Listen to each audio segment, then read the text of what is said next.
Halo teman-teman, aku pengen sharing sesuatu yang penting banget menurut aku. Kemarin aku sempat bikin roti tawar yang diisi keju, tapi dari awal stepnya itu udah salah. Nah, langsung dong kepikiran sekalian aja aku share faktor apa aja sih yang bikin roti tawar kalian tuh gagal. Dan ini penting banget untuk pemula. Stay tune terus ya.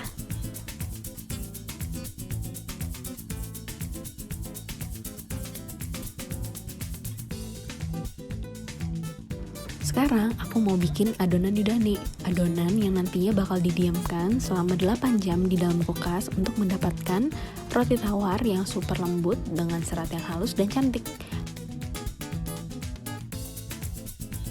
Namun ini juga kesalahan pertamaku dalam membuat roti tawar keju ini. Kenapa? Mungkin udah beberapa orang tahu kalau metode dalam membuat roti itu ada banyak. Pertama ada metode yudane, biga, straight, pulish, dan lain-lain. Tapi untuk membuat roti yang ada isiannya seperti yang aku bikin hari ini, yaitu isian keju, itu nggak cocok pakai metode yudane. Karena nanti rotinya akan jatuh dan tidak kuat karena saking lembut dan empuk teksturnya.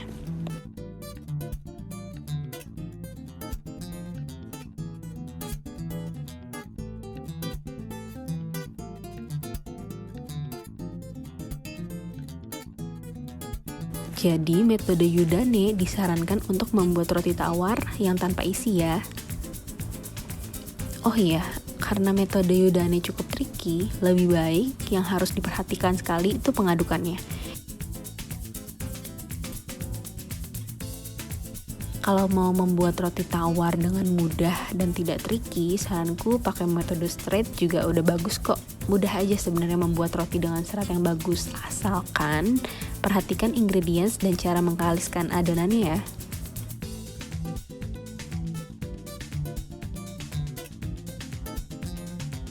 Setelah didiamkan selama 8 jam, adonan yudane ini sudah bisa dipakai. Untuk mencampurkan dengan adonannya, lebih baik dicampurkan dulu dengan bahan cair. Nah, di sini ada kesalahan juga. Kesalahan kedua adalah aku mencampurkan bahan cair dengan telur, yaitu mencampurkan susu dengan telur. Kenapa salah? Harusnya sah-sah aja dong. Tapi bagiku no banget. Roti tawar pakai telur itu bakal amis. Jadi selain baunya amis, karena ada telurnya itu, rotinya tuh jadi lebih lemas, terus letoy deh, dan tidak bisa tegak sempurna.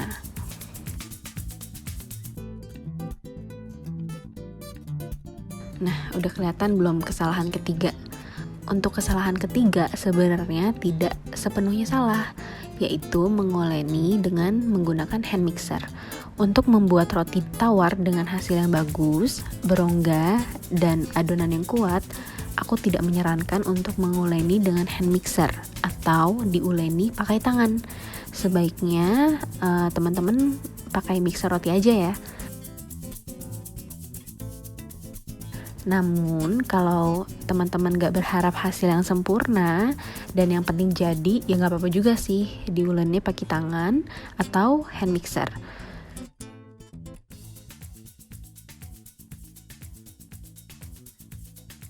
Oh iya, kalau pakai hand mixer pun nanti hasil kalisnya juga gak bakal terlalu bagus. Nanti aku tunjukin deh ya hasilnya.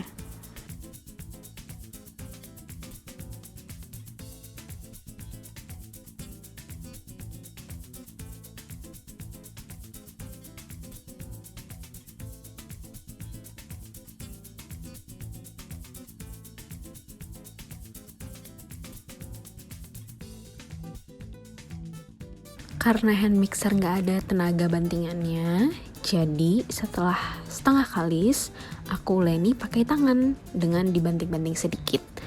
Ini aku oleskan meja dengan minyak agar adonan tidak lengket di meja, dan sedikit aku olesin di tangan juga. Sebenarnya bisa banget mencegah lengketnya adonan itu dengan menaburkan tepung terigu. Tapi kesalahan umum yang dilakukan pemula adalah menaburkan tepung yang terlalu banyak sehingga adonan menjadi keras. Makanya aku prefer pakai minyak aja untuk mencegah lengketnya adonan ke meja dan tanganku.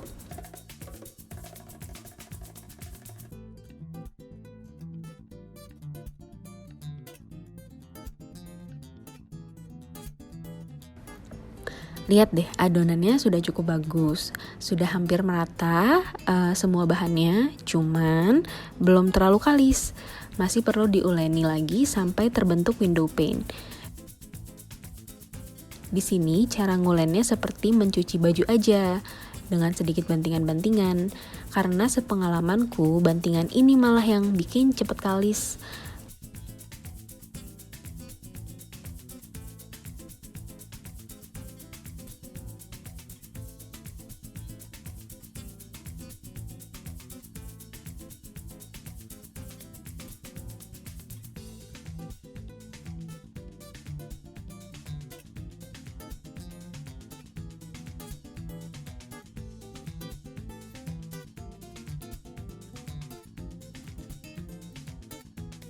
Nah, lihat deh, sudah kalis kan? Terbukti dengan terbentuknya window pane. Cuman perbedaan ngulen pakai hand mixer dan mixer roti adalah kalau pakai mixer roti itu kalisnya lebih elastis, jadi kalis elastis. Makanya teman-teman kalau mau investasi lebih baik di mixer roti aja ya.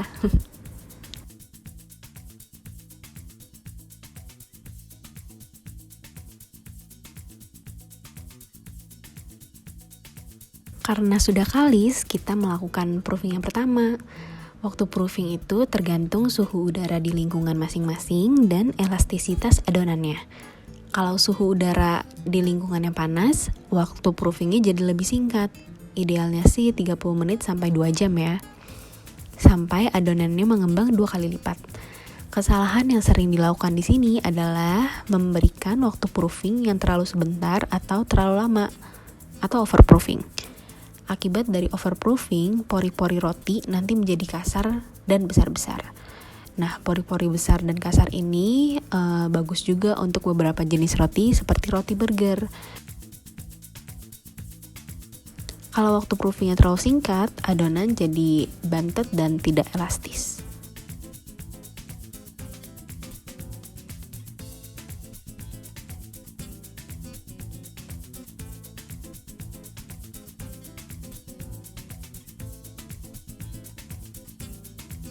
Adonan yang aku buat sengaja tidak aku proofing terlalu lama karena mau memperlihatkan juga hasil rotinya nanti.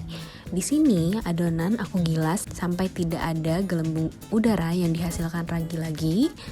Aku bentuk agar ukurannya sesuai dengan panjang loyang yang aku pakai.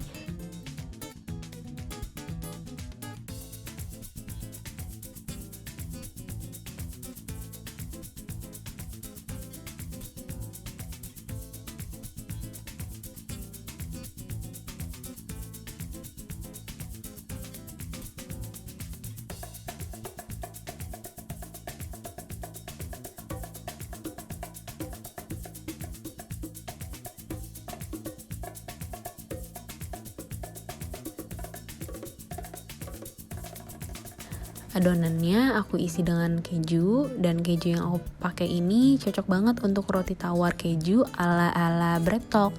Pakai keju cheddar dengan sensasi mozzarella ya, jadi costnya juga nggak terlalu mahal.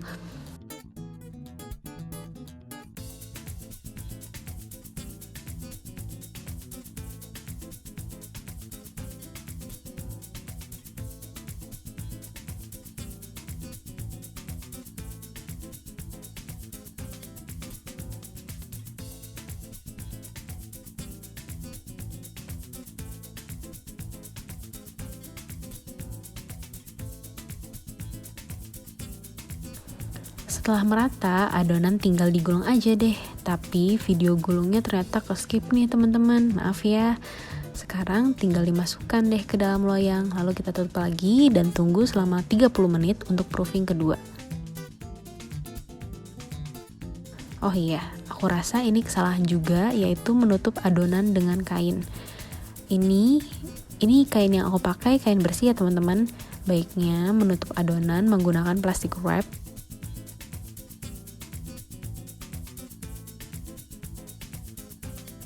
Setelah proofing yang kedua, langsung taburin keju aja untuk menambah cita rasa kejunya. Ini aku pakai keju parmesan. Kalau kalian mau pakai keju cheddar olahan juga nggak apa-apa.